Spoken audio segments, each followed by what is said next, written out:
बाबा के जीवन से एक छोटी सी दृष्टांत।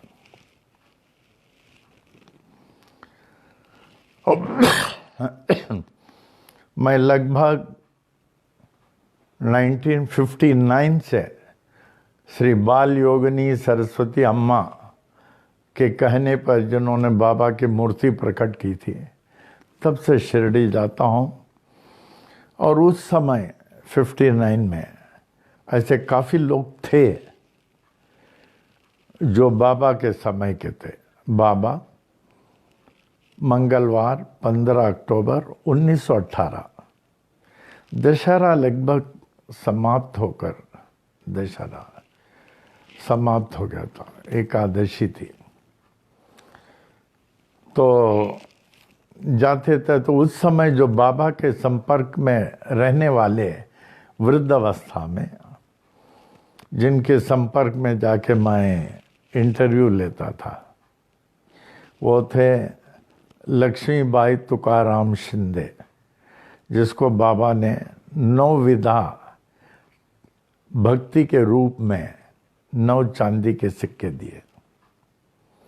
मार्तंड मालसापति, बालाजी पिलाजी गुरु के मार्तंड मालसापति, भगत मालसापति के लड़के, भगत मालसापति के लड़के लक्ष्मीबाई तुकाराम शिंदे, मार्तंड मालसापति, बालाजी पिलाजी गुरु, निवृत्ति पाटिल, बप्पा जी लक्ष्मण रत्नापारकी, नाना साहब रासने, अप्पा साहब चोपदार, एन.पी. अवस्थी, वामन राव पी पटेल, ये सब बाबा के समय के हैं। वामन राव पी पटेल, उद्धव माधवराव देशपांडे और डॉक्टर गवानकर, इनके क्लोज संपर्क में रहता था और इनसे बार बार इंटरव्यू लेता था, कई बार। कम से कम टोटल क्वेश्चंस हमारे 5000 होंगे। ये सब प्रिजर्व्ड है कैसेट रिकॉर्डर में, जो इनकी आवाज़ सुनना चाहते हैं सुन सकते हैं। इनमें से 500 क्वेश्चन डॉक्टर शकू ने जो है रिकॉर्ड करके लिया और उसका किताब निकाला गया, सहस्र प्रश्नावली। माने हमारे क्वेश्चंस और उनके आंसर जो बाबा के साथ थे। बड़ा इंटरेस्टिंग है। जब आप कभी पनवेल में आएँ या जिसके पास नहीं है, एक किताब जरूर लें, सहस्र प्रश्नावली। ये किताब दिखा ना, सहस्र प्रश्नावली। आप बुक स्टॉल में देखिए, नहीं तो ये हमसे फ्री भी लें। पनवेल में सब प्रकार से प्रश्न पूछे गए और जवाब उसका जो बाबा के साथ थे। ये आपको बहुत अच्छा लगेगा। जैसे आप फर्स्ट पेज खोलेंगे, लास्ट पेज तक आप छोड़ेंगे नहीं। तो उनके थे तो भगत मालसापति, जिन्हें बाबा बहुत बहुत चाहते थे, और मालसापति समर्पित था।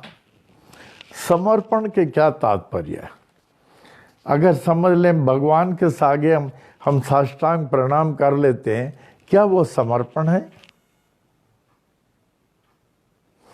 समर्पण का तात्पर्य है he who ever accepts his will, जो उनकी मौज को सदा स्वीकार करे, जो उनके मौज को सदा स्वीकार करे, उसी को समर्पण कहते हैं। O Lord, thy will be done, may I ever and for ever accept thy will, उसको समर्पण कहते हैं। तो भगत मालसापति ये सब समर्पित थे। तो एक बार बड़ौदा के एक राजा आए थे, बहुत दूर दूर से लोग आते थे बाबा के पास। लोकमान्य तिलक इतने बड़े, अक्सर जाते थे। तो उन्होंने भगत मालसापति के भक्ति को देखकर, उनके पास चांदी के बहुत सिक्के थे, मैं आपकी भक्ति से बहुत प्रभावित हूँ, ये सब आप रख लीजिए। वो रोने लगे, हमको इसका लालच मत दो, हमको जो मिलना था मिल गया, हमको बाबा मिल गए, इसका लालच मत दो, लेके जाओ, हमको नहीं चाहिए। बड़ी आश्चर्य की बात है। एक घटना हुई थी आज से कुछ साल पहले। लोनावला के एक होटल में एक डॉक्टर थे, नामी डॉक्टर थे। उन्होंने हमको फ़ोन किया यहाँ कि एक बड़े आदमी आए हुए हैं, वो आपको 2 करोड़ देना चाहते हैं। कौन सा होटल था वो? लोनावला के पास नीचे है कोई होटल था, बड़ा होटल था, को आपको 2 करोड़ रुपए देना चाहते हैं। हम तो हमारे गुरुदेव स्वामी करुणानंद जी हैं, किसी से लेता नहीं, कोई बोल नहीं सकता किसी ने हमको दिया है। हमने कहा हमको नहीं चाहिए, ये आप ले लीजिए। कहा मैं सच कह रहा हूँ। हम बोले आप सच कह रहे हैं, मान रहे हैं, ये आप ले लीजिए, हमको नहीं मांगता, हमको नहीं मांगता। तो भगत मालसापति ने कहा हमको नहीं चाहिए, इसका लालच मत दो, हमको तो ये मिल गए हैं करके। भगत मालसापति को बहुत चाहते थे लास्ट सांस तक। एक बार ऐसे हुआ, 9 दिसंबर 1910, समाधि के 8 साल पहले, समाधि के 8 साल पहले बाबा जो हैं भक्तों के साथ चवड़ी गए और एक रात को वहाँ सोने लगे। एक रात को चवड़ी में सोना, उनकी मौज, प्रभु की मौज, और एक रात द्वारका माई में। 9 दिसंबर वो 1910 की बात है। तो छवड़ी में सोते थे और सुबह जो है आके फिर द्वारका माई में अन्य कार्यों के साथ रहते थे। तो एक रात को जब बाबा चावड़ी जा रहे थे, उनको बड़े प्रोसेशन में गांव वाले ले जाते थे, बैंड बाजा नाचते हुए, ये सब भजन बोलते हुए ले जाते थे गांव वाले। गांव वालों की मौज थी। फिर चौड़ी में छोड़ के चले आते थे। तो रात को जब जाने से पहले बाबा ने कहा भगत, रात को देखना इस मस्जिद में कोई भी नहीं रहना चाहिए। रात को इस द्वारका माई में तुम्हारे सिवा कोई नहीं रहना चाहिए। और उनकी आवाज़ ऐसी बुलंद जैसे ब्रह्म वाक्य हो। हाँ बाबा, ऐसे ही होगा, ऐसे ही होगा। तो चले गए, रात को सोए और सुबह आए, बाबा की आंख लाल। मैं कह के गया था ना कि रात को यहाँ कोई रहना नहीं चाहिए। बाबा रात को कोई नहीं रहा, आपने जैसे कहा कोई नहीं रहा। फिर इस कोने में यहाँ अब्दुल्ला कैसे बैठे थे? अब्दुल्ला यहाँ बैठ के कुरान शरीफ का पाठ कर रहे थे और तुमको कहा था कोई भी नहीं रहना चाहिए। मैं अब्दुल्ला के कुटिया में भी गया हूँ। तो बोले तुम हमारी अवज्ञा की है, इसलिए तुम अंधा हो जाएगा, तुम अंधा हो जाएगा। तो भगत मालसापति अंधे तो हुए, लेकिन पूरे अंधे नहीं हुए, थोड़ा दिखता था।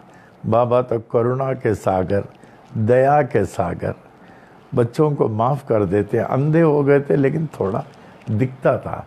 मैंने बाबा की शक्ति इतनी थी शब्दों में, जो बोलते थे वो पूरा हो जाता था, पूरा हो जाता था।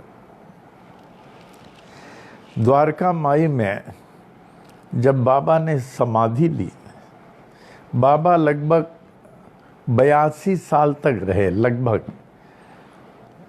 1836 ईस्वी में अवतीर्ण हुए, मानव शरीर से जन्मे नहीं, अवतीर्ण हुए।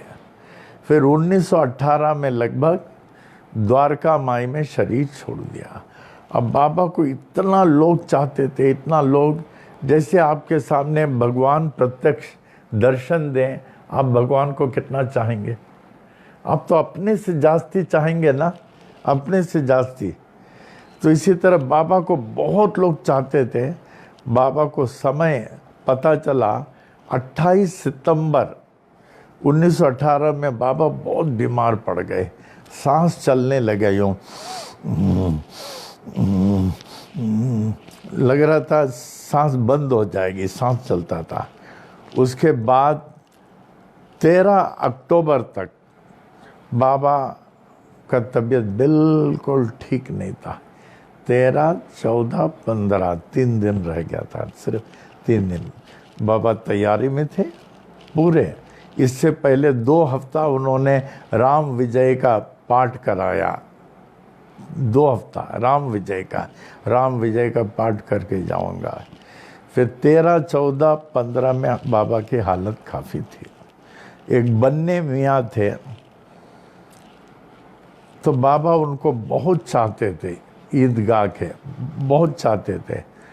तो बन्ने मियाँ को खबर भेजा, मियाँ बाबा जो हैं अपने भेजा हुआ रोशनी को वापस ले रहा है, मैं जा रहा हूँ और ये 250 रुपये मैं भेज रहा हूँ।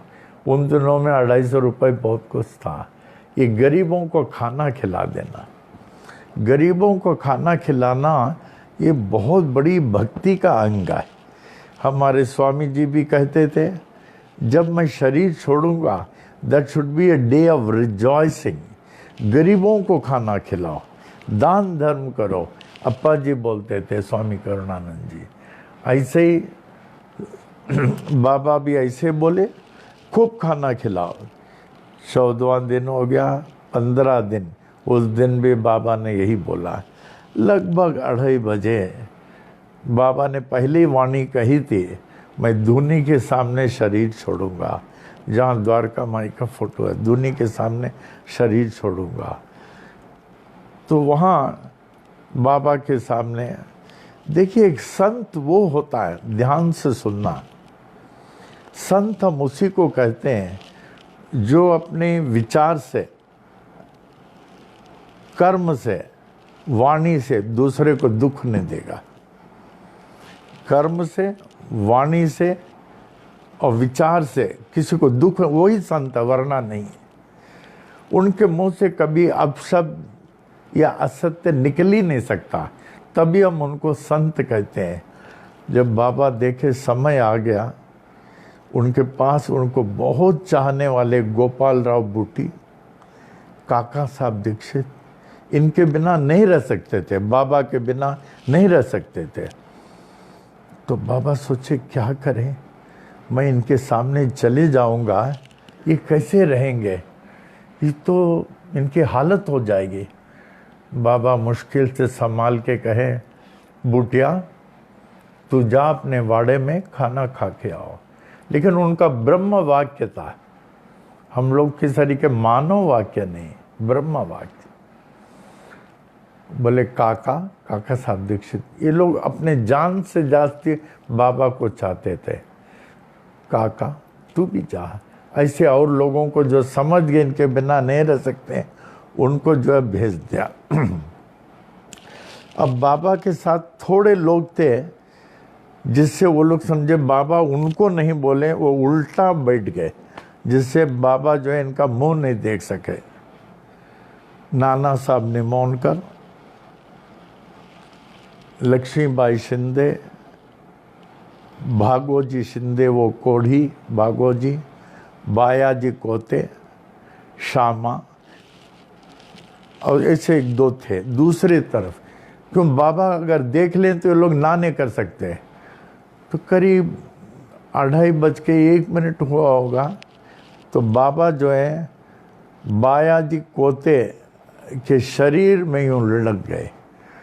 उनकी शरीर न नीचे गिरी, न शैया पे लेटी, बायाजी के गोद में यूँ।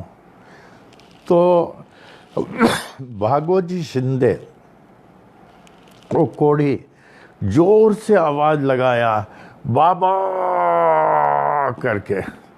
फिर कहा काका। काका बोले नाना साहब निमोनकर। तुरंत नाना साहब निमोनकर आए, इनके मुंह में जल डाला। जैसे जल डाला वो जल बाहर आ गया तो नाना साहब, ये लोग अपने जान से जास्ती बाबा को चाहते थे, ऐसे चिल्लाया नाना बाबा करके, उनसे देखा नहीं गया। तब बाबा ने जो एक चमत्कार दिखाया, उन्होंने आँख खोली, यूं देखा चारों ओर, दर्शन दिया, फिर आँख बंद करके बाजी गोद में यूं लेट गए। उफ बोलते, उफ बोल गया। तो इस प्रकार एक महान शक्ति, तब तो पूरे गांव में हाहाकार मच गया। सभी कोई, स्त्री पुरुष भाई बहन बच्चे, सब जात के लोग मस्जिद की ओर दौड़ पड़े। बाबा चले गए, बाबा चले गए, बाबा चले गए। इतना रोना पीटना, कई लोग तो सड़कों में गिर गए, वो हालत कोई देखा नहीं होगा। कई लोग सड़कों में लोटपोट हो गए, कई लोग बेहोश हो गए। बाबा चले गए, बाबा चले गए। अब आप कहिए, इतने बड़े महात्मा भगवान के दुख के जाने से लोगों के हृदय में जो दुख होता है, जो कष्ट होता है, जो बर्दाश्त नहीं होता है, उनको कोई सांत्वना दे सकता है? जो भगवान के साथ रहे और भगवान चले गए, क्या हालत होगी उनकी? बहुत हालत, बहुत हालत, बहुत हालत। तब दिन भर वहीं था, इतने सारे लोग, इतने सारे लोग, इतने सारे लोग। फिर दूसरे दिन बुधवार को शामा को और कुछ लोगों को जैसे आदेश मिला, इस बाबा के पावन शरीर को गांव में दर्शन कराना चाहिए, तो गांव में दर्शन कराया। Wednesday, not on Tuesday. फिर लेके आए, तब तो बाबा की समाधि ऐसी बनाई गई, ऐसी बनाई गई। मुसलमानों की संख्या भी बहुत थी, हिंदुओं की संख्या बहुत थी। तो बड़े बड़े लोग, डिप्टी कलेक्टर, मजिस्ट्रेट, सबको आए। तो उस समय जो है तो सबका जो है वोट सरीका निकालेगा, जिसके अधिक संख्या होगी उनको दिया जाएगा। तो हिंदुओं की संख्या जास्ती थी। समाधि बनने के बाद बहुत मिरेकल हुए, बहुत चमत्कार हुए। बाबा जो है गीत संगीत के प्यारे थे।